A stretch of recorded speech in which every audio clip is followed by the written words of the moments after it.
లో ఉండండి. మనకు ప్రొఫెసర్ హరగోపాల్ ఫోన్ లైన్ లో అందుబాటులో ఉన్నారు. నమస్తే సార్. హరగోపాల్ గారు నమస్తే అండి.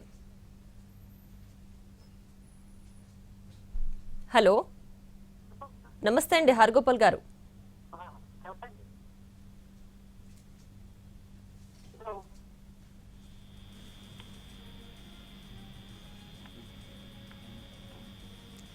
నమస్తే అండి హరగోపాల్ గారు. హలో సార్ వినిపిస్తోందా? మాకు వినిపిస్తుంది. ఎస్, మావోయిస్టులు ఒక బహిరంగ లేఖ విడుదల చేశారు. 3 రాష్ట్రాల ముఖ్యమంత్రులకు ఆయుధాలు విరమిస్తున్నామంటూ.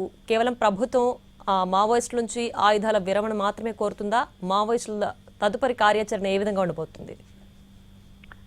దీంట్లో పార్టీలోనే అంతర్గతంగా ఒక రకమైనటువంటి అస్పష్టత ఉంది అసలు.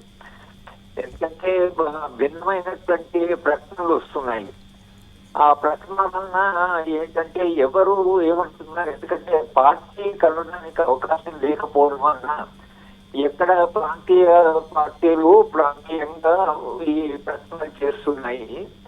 అంతిమంగా సెంట్రల్ కమిటీ వాళ్ళు ఒకవేళ పూర్తి పార్టీ కలిసి పార్టీ నిర్ణయం తీసుకుంటేనేమో అప్పుడు బయట ఉండే వాళ్ళకు స్పష్టత వస్తుంది. ఇది పార్టీ ఇచ్చిన స్టేట్మెంటా లేక ప్రాంతీయమైనటువంటి పార్టీలు ఇచ్చిన స్టేట్మెంట్? ఎందుకంటే మొన్న కొందరు ప్రాంతీయ పార్టీలు లేదా ఇక్కడ బయటకు వచ్చిన వాళ్ళు అన్నప్పుడు పార్టీ ఉద్యమం కొనసాగుతుందనే సెంట్రల్ కమిటీ స్టేట్మెంట్ ఇచ్చినట్టుగా మనకు ప్రకటన వచ్చింది.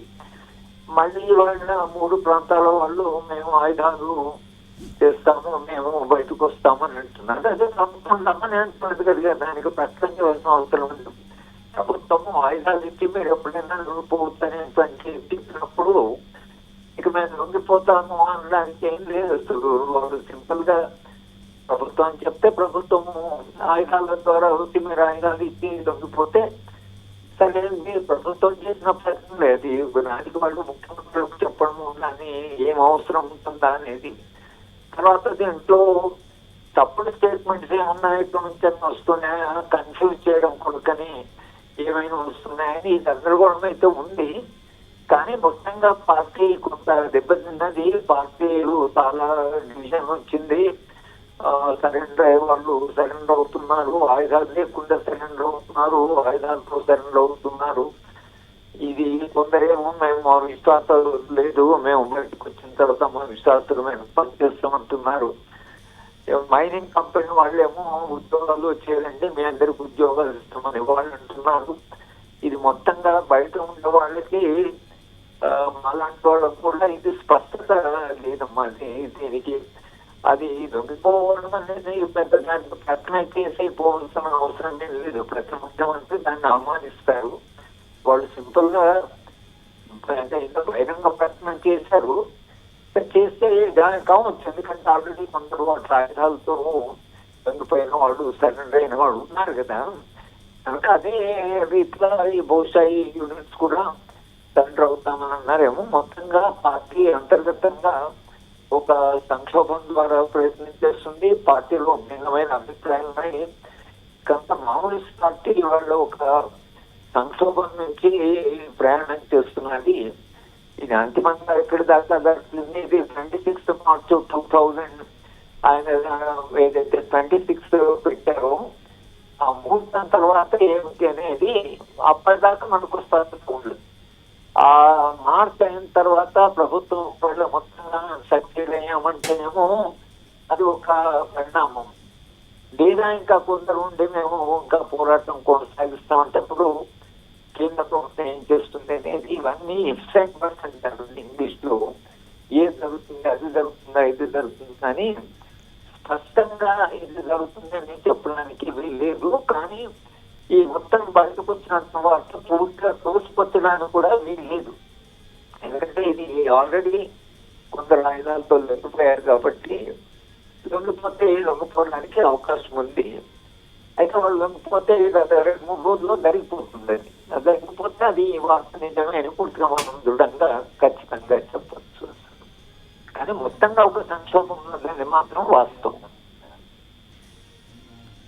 హరగోపాల్ గారు, ఇప్పుడు మావోలు 3 నెలల సమయాన్ని అడిగారు. ఏదైతే వాళ్ళు ఆయుధ విరమణ చేస్తామని అడుగుతున్నారో ప్రభుత్వాలని, 3 నెలల సమయంలో వాళ్ళ సభ్యులకి ఈ సమాచారం చేరవేయాలి, అందుకు ఈ సమయం తీసుకుంటున్నాం, ఇందులో ఎలాంటి వేరే ఉద్దేశం లేదు, ఎలాంటి ప్లాన్ లేదు అని కూడా చెప్తున్నారు. మరి ప్రభుత్వాలు ఈ నిర్ణయానికి కట్టుబడి వస్తాయా? కూమింగ్ ఆపరేషన్ నిలిపివేయడానికి ప్రభుత్వం ఎంతవరకు చర్యలు తీసుకునే అవకాశం ఉంది? 3 నెలల సమయం అంటే మార్చి లోపలనే కదా. ఇప్పుడు 3 నెలల సమయం అంటే వాళ్ళు మార్చి కదా ప్రభుత్వం పెట్టిన డెడ్ లైన్. ఇంకా 3 నెలల లోపల అంటే ప్రభుత్వం ప్రక్రియ వేస్ట్ చేసి ఎదురు చూడడానికి అయితే వాళ్ళు చాలా తొందరగా ఉన్నారు. ఎందుకంటే ఆ వనరులు ఖండ వనరులు అనే కార్పొరేట్ వాళ్ళ ప్రెషర్ చాలా ఉంది. మాకు ఎంత తొందరగా ఇస్తారు ఈ ఖనిజాలు అనేటువంటిది ఉంది. కనుక ప్రభుత్వము అట్లా వేస్ట్ చేయడం అని కాకుండా మీకు లొంగిపోతాం అంటే లొంగిపోండి అని అంటారు. కానీ అది నిజానికి మొదట ఇది ప్రెషన్ ప్రారంభమైనప్పుడే మాకు కొంత టైం ఇవ్వండి, 1 నెల టైం ఇవ్వండి, మేము పార్టీగా నిర్ణయం తీసుకుంటాము అన్నప్పుడు మేము కూడా శాంతి చర్చలు అంటూ జరపండి పిలిచి పార్టీ నిర్ణయం ఏముంటుందో అంటే శాంతి చర్చలకు అసలు కేంద్రం స్పందించడమే కాకుండా శాంతి చర్చలకు ప్రయత్నం చేసిన వాళ్ళని కూడా ఎవరు ఉండే బయట ఉండేవాళ్ళు నక్సల్స్ కానీ ఇట్లా చెప్పడం మొదలు పెట్టారు. కానీ శాంతి చర్చల ప్రయత్నం ఏదైతే జరిగిందో వాళ్ళు శాంతి చర్చలని చాలా సార్లు ప్రకటించిన కేంద్ర ప్రభుత్వము అటువంటి సంసిద్ధంగా ఇక్కడ కనిపించలేదు. మాట్లాడి సమస్యలు ఏమిటి, మూల కారణాలు ఏమిటి అని కొంతకాలంగా గతంలో ప్రభుత్వాలు ఆ ప్రయత్నం చేశాయి. మనం కూడా అప్పుడే ఉమ్మడి ఆంధ్రప్రదేశ్ లో వాళ్ళు వచ్చారు, శాంతి చర్చలు జరిగాయి, వాళ్ళు 7 పాయింట్స్ ప్రభుత్వం ముందు పెట్టారు. భిన్న కారణాలను ఏదైనా శాంతి చర్చలు అనేటువంటి సాధ్యమే.